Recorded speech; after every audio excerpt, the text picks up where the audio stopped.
ये हमें क्या हुआ था कुमार? हम एक दूसरे पे क्यों प्रहार कर रहे थे? अवश्य कोई माया थी जिसका अंत हुआ। आओ आओ, शत्रु हमारे प्रहार की प्रतीक्षा कर रहा है। चलिए कुमार।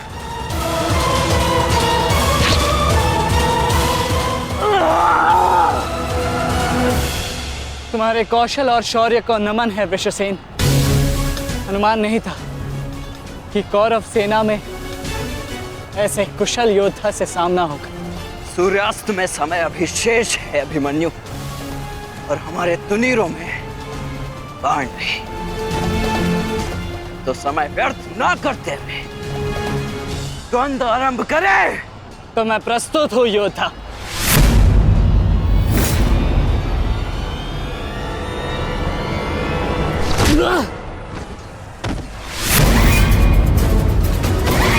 तेरे पिता की माया का अंत हुआ बालक, और अब तेरा अंत होगा। या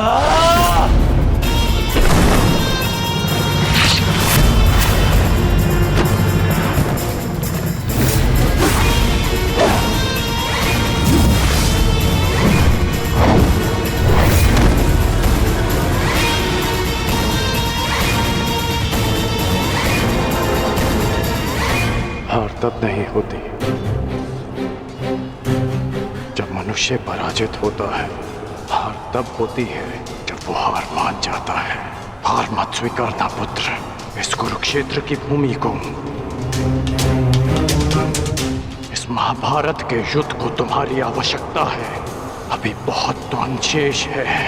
उठो, अपने क्रोध को, अपने साहस को, अपने विश्वास को एकत्रित करो। उठो और युद्ध करो। उठो पुत्र, उठो पुत्र, उठो पुत्र।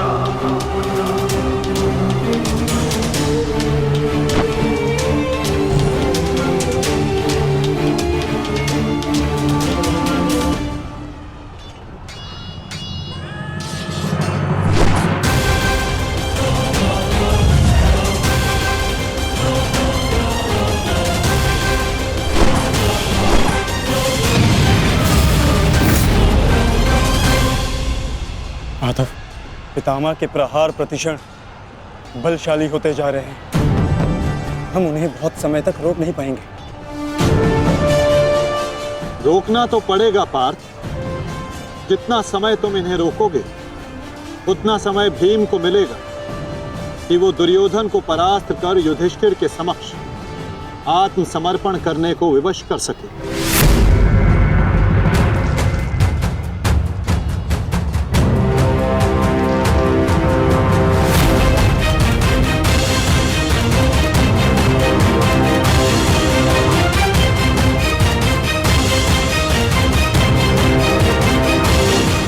दुर्योधन, ये युद्ध भूमि है, कोई रंग भूमि नहीं कि औरों के द्वंद्व का तुम आनंद उठा सको।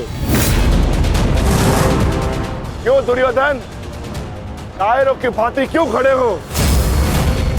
आओ और आकर मुझसे युद्ध करो।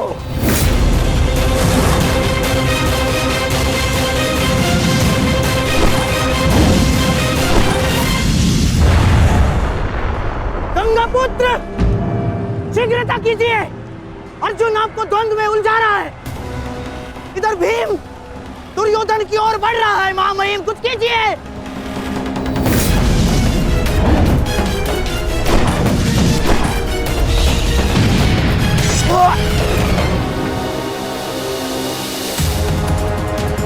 सारथी,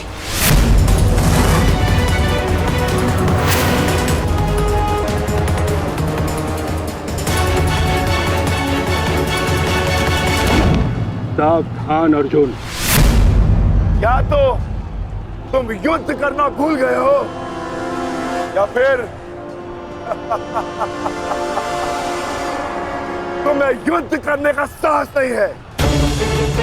दुर्योधन, नहीं नहीं दुर्योधन, भीम तुम्हें उकसा रहा है। द्वंद्व में मत फंसना। उचित कहा मामाश्री। मेमनों के आखेट के लिए से आगे नहीं बढ़ते। बस ओके भीम के लिए तो मेरी कलिंग की सेना ही पर्याप्त है। कलंक के वीरों, आक्रमण करो और इसको बंदी बना लो। जाओ।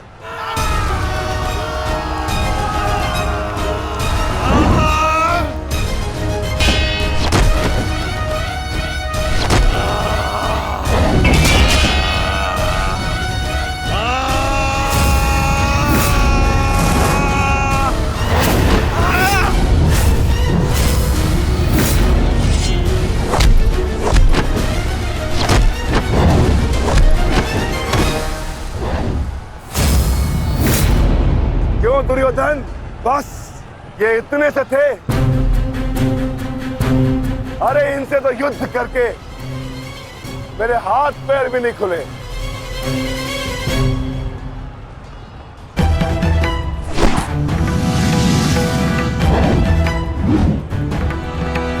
आप नियम भंग कर रहे हैं आचार्य। आप एक साथ दो पर आक्रमण नहीं कर सकते। स्मरण रहे कि युद्ध के नियम के अनुसार दो योद्धा एक योद्धा पर आक्रमण नहीं कर सकते, पर तो एक योद्धा दो योद्धाओं पर आक्रमण कर सकता है। सहदेव,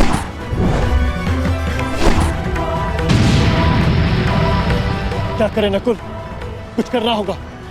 हमें गुरु दौड़ को रोककर अधिक से अधिक समय भ्राता भीम को देना होगा। युद्ध सभा में चीख चीख कर अपने पौरुष का बखान करने वाले एक नपुंसक के भांति क्यों खड़े हो? अब किसे लाओगे अपनी ढाल बनाकर? ये विकोदर भीम तुम्हारी हर ढाल को तोड़कर तुम्हारा अंत करेगा। मैं तुम्हारे प्राण लेकर रहूंगा कायर दुर्योधन।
प्रहार करने का सामर्थ्य शेष है काकाश्री, या पराजय स्वीकार करते हैं? जय और पराजय की चुनौती बराबरी के योद्धाओं को दी जाती है बालक। प्रतीत होता है कि अभी तक तुम्हें कोई समर्थ योद्धा नहीं मिला।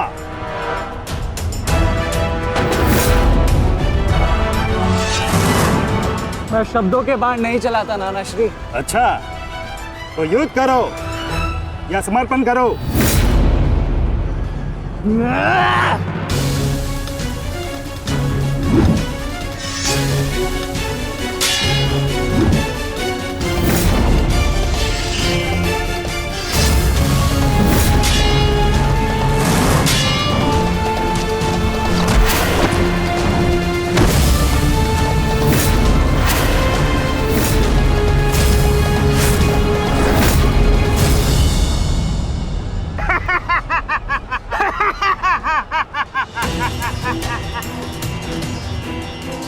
क्या हुआ, थक गए? अरे ये उस मूर्ख विराट पुत्र उत्तर की संगति का प्रभाव है। ये उसे भी यही लग रहा था कि मेरे समक्ष वो कुछ कर दिखाएगा, पर मूर्ख मृत्यु को प्राप्त हो गया। मृत्यु को चींटी की भांति इन्हीं हाथों से मसल दिया मैंने उसे। पीछे हट जाओ अभिमन्यु, अन्यथा उत्तर से कहीं पीड़ादायक मृत्यु मिलेगी, मृत्यु। तो ये समझिए कि आज उत्तर का प्रतिशोध पूर्ण होगा।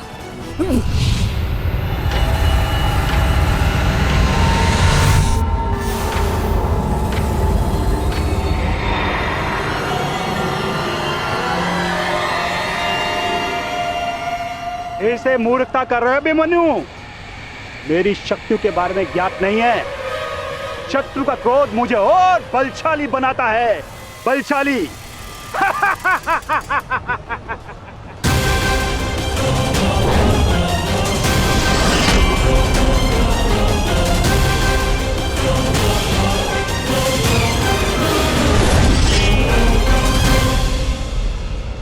इतना ललकारने के पश्चात भी तुम रथ पर छिप कर बैठे हो दुर्योधन। मैं भी कैसा मूर्ख हूं, एक नपुंसक के वध की प्रतिज्ञा कर बैठा। आज तुमने यह सिद्ध कर दिया कि तुम एक क्षत्रिय नहीं बल्कि एक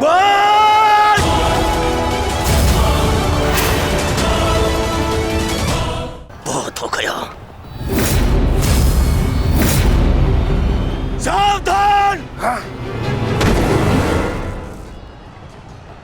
क्रोध से भरे कुमार भीम अब युवराज दुर्योधन की ओर बढ़ रहे हैं महाराज।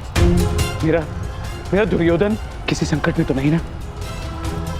कहीं ऐसा तो नहीं कि भीम युद्ध के दूसरे दिन ही पांडव पक्ष को जयश्री दिलवा दे?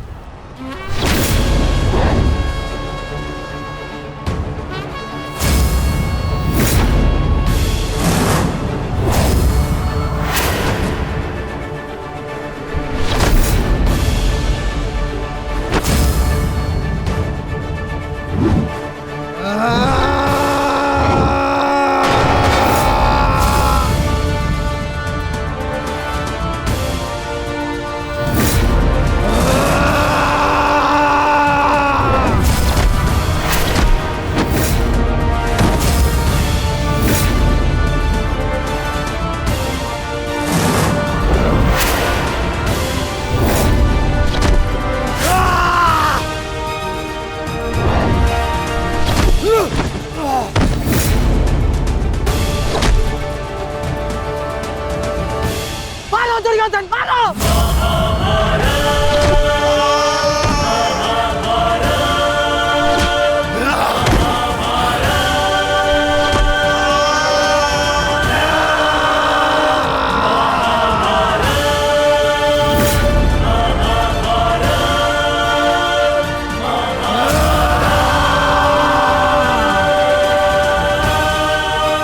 क्या हुआ गदाधारी भीम? अब दिखाओ तुम्हारा पौरुषत्व। या कहो तो हस्तिनापुर की स्त्रियों से आभूषण लाके तुम्हें पहना दूं? क्या हुआ? युद्ध बातों से नहीं बल से जीता जाता है। यदि इस जैसे शरीर में थोड़ा सा भी साहस बचा है क्रोध और प्रहार कर मुझ पर। अरे ये क्या पहचानेगा अपनी शक्ति को? इसे कैसे मैंने वस्त्र और आभूषण रहित करके आंसू के मत्थे बिठा दिया था मैंने।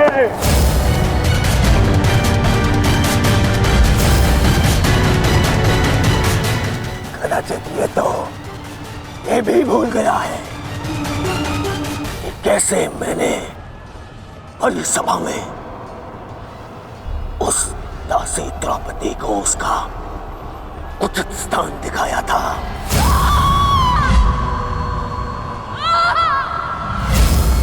आओ दासी द्रौपदी, आकर मेरी गंगा में बैठो। आओ! वस्त्र हरण करो इस दासी का।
गंगा पुत्र, दुर्योधन की रक्षा कीजिए गंगा पुत्र। महामहिम, ये क्या कर रहे हैं आप? अपने वचन को पूर्ण कीजिए। आज यदि आपने भीम का वध नहीं किया तो हस्तिनापुर का युवराज घर नहीं लौटेगा। महामहिम, भीम, रुक जाओ, दूर हो जाओ दुर्योधन से, अन्यथा मुझे तुम्हारा वध करना होगा।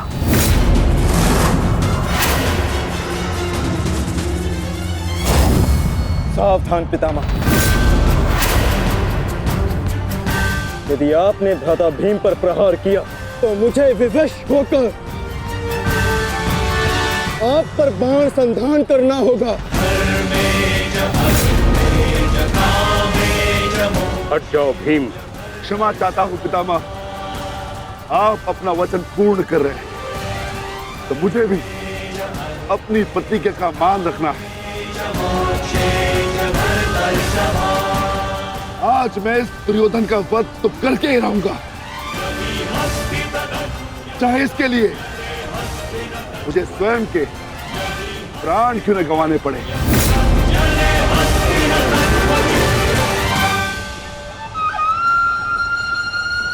स्वयं के प्राण गंवा सकते हो भीम, परंतु क्या अपने दोनों भ्राताओं को इस आहुति में झोंक दोगे तुम? तुम्हारी इस भूल का फल नकुल और सहदेव को भुगतना होगा भीम। जरा देखो उधर।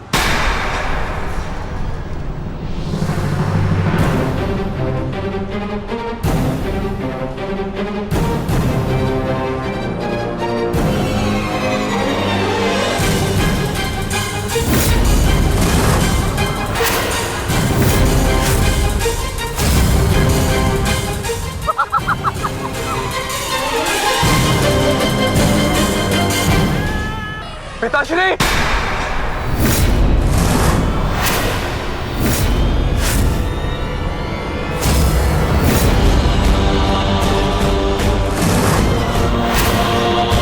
शस्त्र को नीचे करिए द्रोण, अन्यथा सदैव के लिए पुत्र से हाथ खो बैठोगे।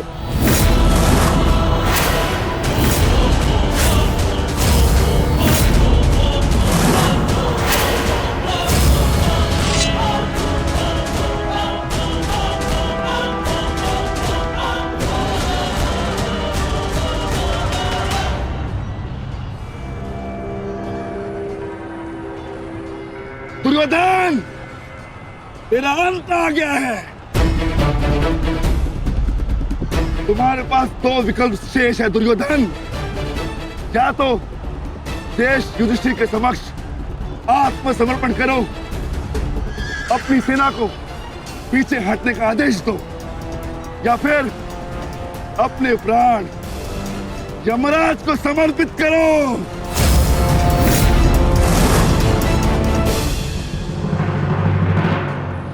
मारो भीम, मारो!